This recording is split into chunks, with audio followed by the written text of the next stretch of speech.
हाँ मैम नमस्कार। मैं ग्राम पंचायत बघेरा से हूँ।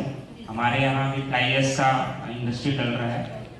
तो मैम हमको जानना है कि हम इसकी सबसे पहले उसके बाद आपके पास माल आएगा। अगर राजस्थान से मंगाना है तो 1 सप्ताह आपको।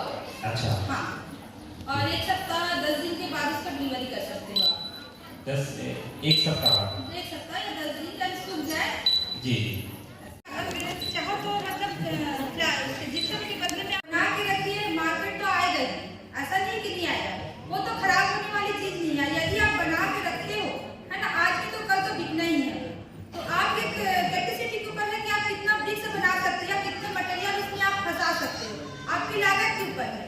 पर मैं चाहूँ भी तो मैं फंसा नहीं सकती, क्योंकि मेरे पास उतना जगह नहीं है ना। भाई आप ब्रिक्स बना रहे हो, इकट्ठा कर 1 लाख जैसे ब्रिक्स बना रहे हो, तो आपको 1 लाख ब्रिक्स बनाने के लिए कम से कम आपको 2.5 लाख की लागत फंसानी पड़ेगी, 2.5 से पौने 3 लाख की लागत। तो आप अपनी कैपेसिटी के हिसाब से आप लागत लगाओगे, ऐसा है। एक 10 लोगों के मालिकाना के साथ काम शुरू करेंगे तो आपके कुछ करके मेरे मतलब मजदूर है। पानी देते हो तो निकालने के बाद पहला दिन पानी देते हो कि दूसरा दिन किस तरह 3 दिनों तक पानी देते हो? जैसे कि आज आप ठीक है दीदी, बस यही सवाल। हाँ, कहा कि राजस्थान से चूना और कटनी से चूना आता है जी, तो दोनों चूने में कोई फर्क है क्या? हाँ सर, उसमें फर्क है, थोड़ा हो जाता है सूखा में। मतलब कटनी का चूना अच्छा हो। हाँ, कटनी का चूना थोड़ा सा जैसे कि है, और जो आपको इसमें स्पेसिफिकेशन चाहिए वो सारा आपको डिटेल दे दिया जाएगा। तो अधिक से अधिक संख्या में ट्रेनिंग में जरूर आए।